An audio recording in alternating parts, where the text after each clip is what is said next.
Thank you for being here. Thank you for your patience. I always call my mom after the game, so she's pretty fired up, so apologize for that.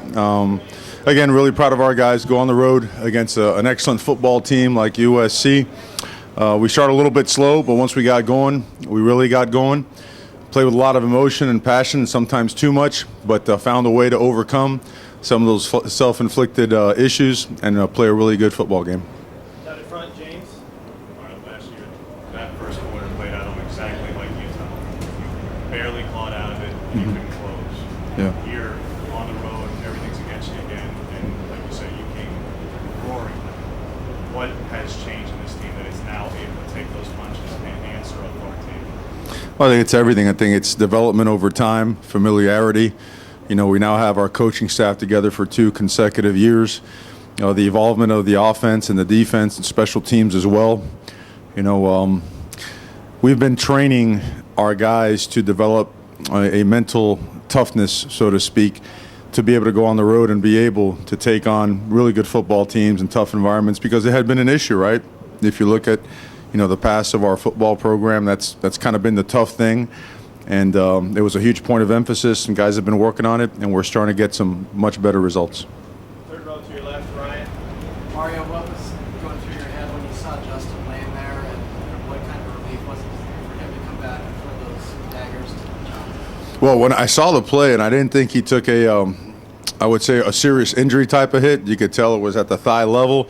But those things hurt now. I mean, because, you know, nowadays you've seen the pants. I mean, the thigh pads are really, really small. They don't cover much. And he took a direct shot right on there on an empty well, actually, it's an empty/screen protection. And I felt like just talking to him when he was on the field that he was going to be okay.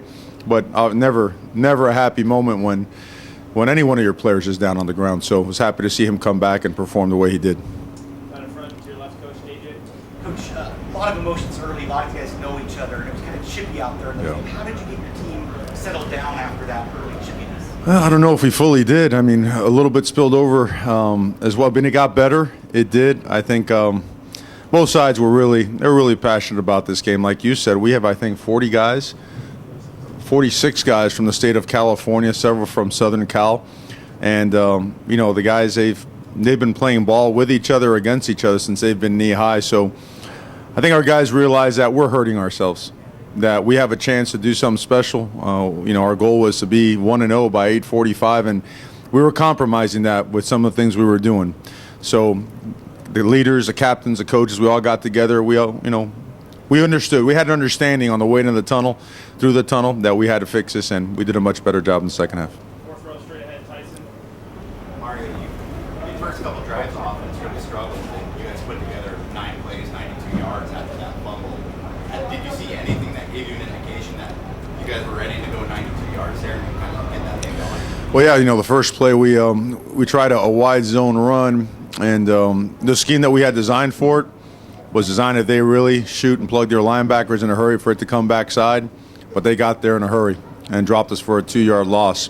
We didn't want to abandon it. We thought it was a good scheme. We used it later on for some good chunk yardage, but between a front adjustment they had made to a certain personnel grouping we had to change. We had to make a couple of adjustments. We did, and ended up paying off. Right next to Tyson to your left. Coach, after 2 straight nail-biting wins, this stage in the season, what's it like to have a relatively runaway victory? Well, I don't, you know, with an offense like that, and not until that clock is really low on time do you ever feel like you have control of the game. But I do feel that in the fourth quarter we started taking control of it.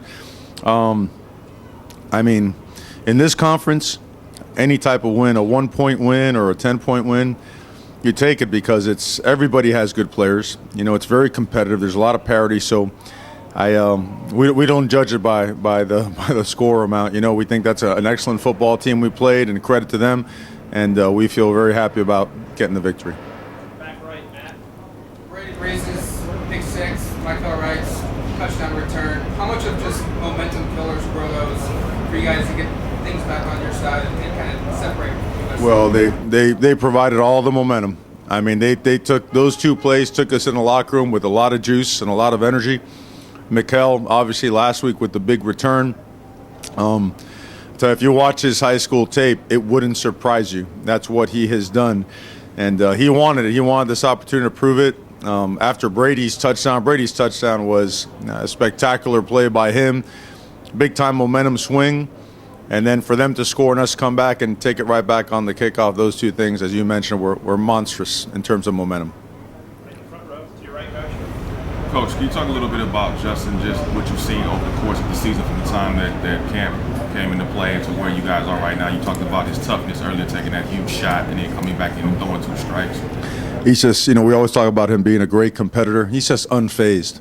He really is. We got a pick early on, miscommunication between quarterback and the wide receiver, right back at it. Defense holds him to 3 points, boom, puts together a long touchdown drive, and then a couple more, takes a shot to the leg, just keeps coming. He's in that mode where he won't be denied. He learned a lot over the summer at the Manning camp. He's learned a lot just from being around his teammates, and he's chosen to be a great leader for us, and he's doing a great job. Second row to your left, Garrett. It's been a long time as we talk about this receiving group for the USC was. Looking at stats, nobody over 75 yards. I think the yards per catch no more than 10. What do you see from defensive backs kind of applying that group? Well, they played with a chip on their shoulder. They truly did. Schematically, there were some really good adjustments that helped them out. But at the end of the day, they studied. They came out here with, the intent to play the best football they possibly could, and we were going to need to do that against a good football team like them, because they're excellent at wide receiver. They still made their plays. They made a ton of plays, and that team's always one play away from getting the momentum back. So, just really proud of the way that those guys practice. Really proud of the way we traveled. I thought that was one of the best things that really stood out. Just the level of focus was special. Third row, right in the middle, Coach Bree. How surprised or maybe not surprised were you to see Jawan Johnson's electric performance tonight? I don't think anybody in our team, when they make a play, surprises us anymore because they're making him in practice. It's great to see him healthy and playing at his potential. And you saw how special, he can be and the things that he does. I mean, he really had himself a great game. I thought the best thing he did all week, and I know everybody loves touchdowns. I get it. They're super important. I thought one of the best things he did this week was just text me in the middle of the night one night and said, can I be on the kickoff team to help us with kickoff coverage as a starting wide receiver? And when you have that kind of an attitude and you have his ability and his want to and desire, then good things happen, and they certainly did for him tonight. Time for a couple more. We're going to go to Ryan here on the left. Mario, what's your interest level in the college football playoff selection show on Tuesday? Well, it's a bye week, so our attention's on ourselves and getting better, certainly improving, getting healthy as well. Got to do a lot of things. It's everybody's goal at the beginning of the year. So we'll see what things are and then kind of go from there. You know me well enough to know that I never comment about anything but the next game coming up, because we could talk about all we want. If we don't play well, it doesn't matter. So we want to stay along that process, but I don't know. Let's catch up later this week and we'll see. You have to be proud of what happened against Auburn, now the position I'm sorry, one more time. Are you pretty pleased with how you responded to that opener to put yourself in position for that? Well, there's no doubt with the way that we've played, the way our team is progressing, the betterment of our team. Without question, I feel we need to be in that conversation. I'm not going to shy away from that. That's just a matter of fact. And we got to keep getting better, and we got to keep playing better. And there's a lot of football to be played against a lot of really good football teams, so we'll focus on that. But I guess my comment will be, I think we should have strong consideration in that conversation. Last one all the way in the back, Warren. Mario, your secondary played exceptional. 3 more picks tonight, I think 17 now on the season, leading the country. How much have they grown from the beginning of the year to now? They are a very, very good secondary. I think they've been growing for 2 years. I think if you look at last year, game 4 or 5, things really started turning for those guys. They're physical. They're very well coached. I think both those guys, Keith Hayward, Dante Williams, do a great job with their players. They have great relationships with them, so they can grind. They get after them really, really good. They have a high level of pride. The way that they have practiced to prepare themselves for this opportunity, knowing that it was an opportunity but also a tremendous challenge, it is. I'm super proud of them because that's really hard to do. But part of me is not completely surprised because of just knowing them and the way they work.